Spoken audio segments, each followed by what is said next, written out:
On se retrouve pour donc une nouvelle vidéo sur la base des command blocks, ce bloc magnifique qui a une animation.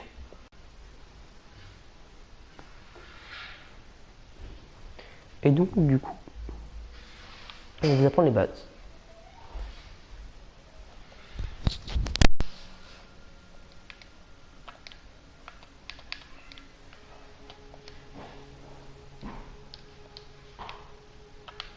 Le slash give, donc give, suivi d'un sélecteur qui peut être donc @p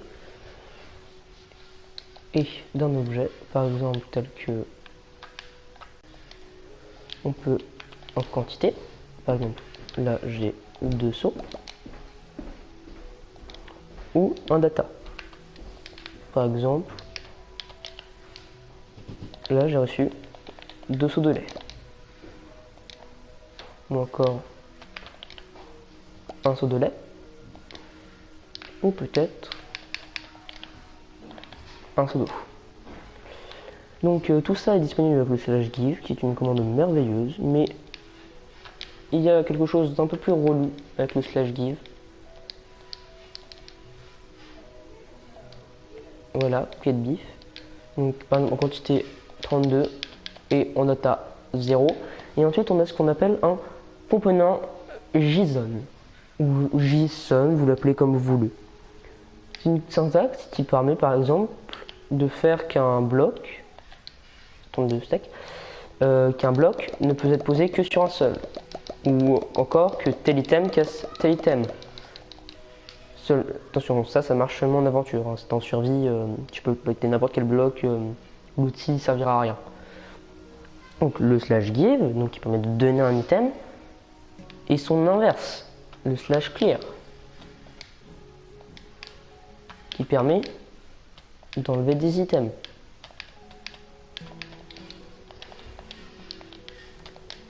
Donc le slash clear en lui-même, si on fait ça dans le chat, moi ça m'enlèvera tout. Bon, j'ai pas envie de le faire parce que j'ai envie de garder mes items. Hop là. Il peut par exemple aussi slash clear suivi d'un sélecteur, comme par exemple tous les joueurs ou encore moi-même, le plus proche.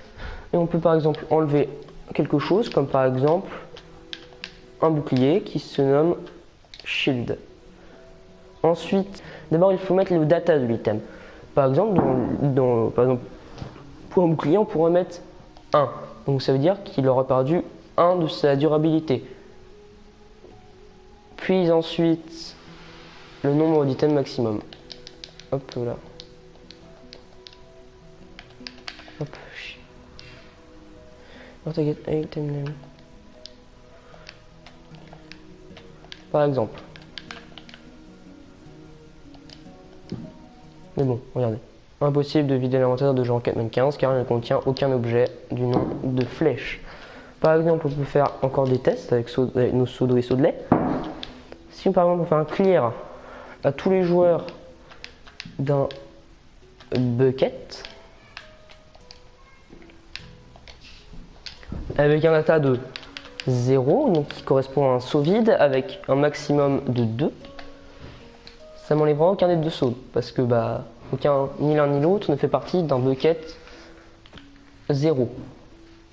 Ou encore, hop, si on met par exemple un bucket, si par exemple on met le bucket 1, donc qui correspond au seau de lait, je perds mon seau de lait. Ou encore, si je mets le data 8, je perds mon seau d'eau. Ou encore, par exemple, je peux prendre par exemple 16 sauts, voilà. Et que donc si je clear à tous les joueurs un seau vide, et il se peut aussi par exemple que si on fasse 10, il va essayer de clear les 10 maximum, mais si on en a moins, il va quand même les clear. Il n'y aura aucune excuse là-dessus. Ensuite, il y a aussi une autre commande, le slash tp. Donc qui par exemple permet de téléporter un joueur à une entité ou à un coordonnée, par exemple. tp @p, donc tp le plus proche. Par exemple, je dis n'importe quoi, en moins 14, 10, 100. va faire ça. Donc on voit que je suis TP. Oh, bizarre ces coordonnées.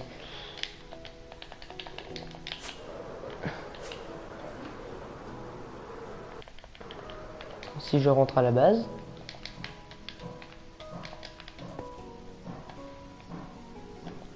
voilà. Donc si je rentre comme ça, on peut aussi remarquer que le slash TP donc permet de se téléporter à des coordonnées, comme on vient de le voir, ou encore à des coordonnées fictives, comme par exemple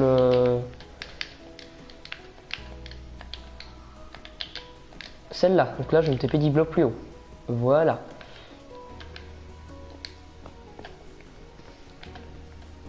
Voilà, tout simplement.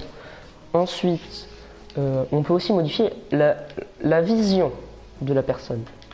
Ça peut être utile. Par exemple, je prends un exemple tout simple. Voilà. Regardez. Vous voyez, j'ai changé de position. Vas-y. Regardez. Et ensuite, si je rechange et que j'en mets 0, par exemple, je tourne toujours vers là.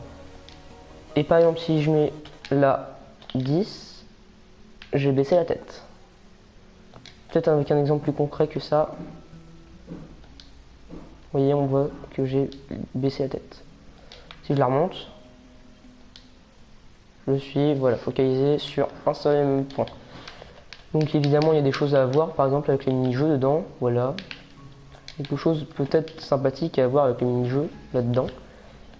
Parce que ça peut toujours être bien de modifier ça.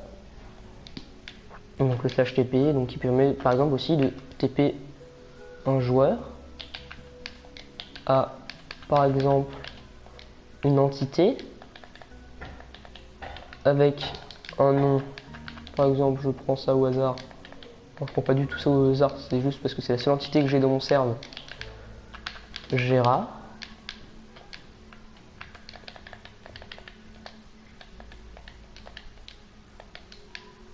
Voilà. Gérard. Mince, fail. Voilà, je me suis téléporté à Gérard. Qui a un immense temps. Donc si je me relève, voilà, je me déplace tranquillement. Et ensuite, boum, Gérard, voilà.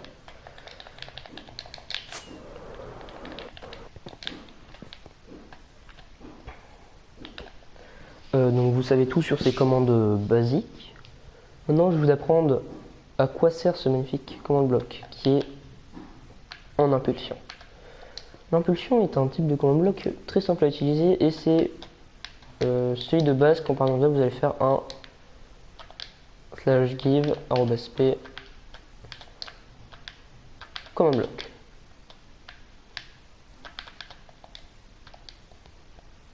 Voilà, c'est celui de base que vous allez obtenir. Next. Donc pour l'activer c'est très simple, il suffit d'un bouton. Donc par exemple pour faire le test, on va se give des golden ingots en quantité de 1. On peut voir que j'ai reçu en quantité de 1. Mais je sens que vous êtes perplexe au niveau de l'utilisation du data. Je vais vous dire pourquoi est-ce que c'est utile. Regardez, tout simplement. Si je fais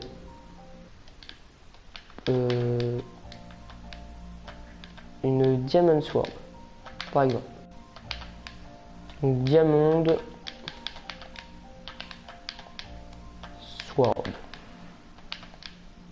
Donc en quantité de 1, avec par exemple un data de 5. Et bien, si j'appuie sur ce bouton, je révèle bien une épée en diamant, sauf qu'elle sera un petit peu usée.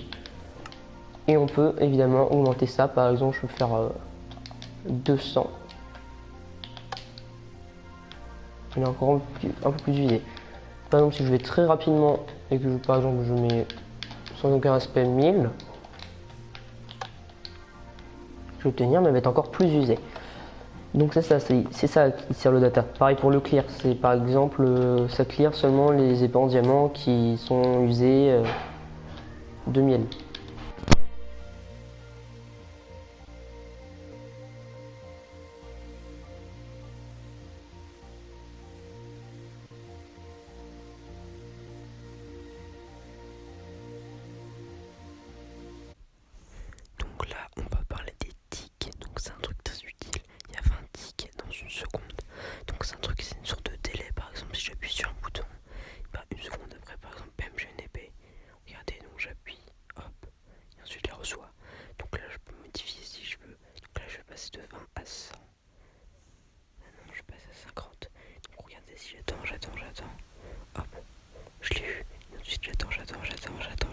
j'attends.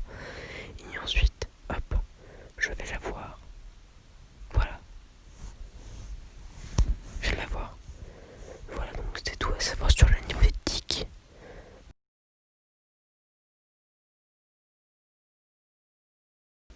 C'était genre que mannequin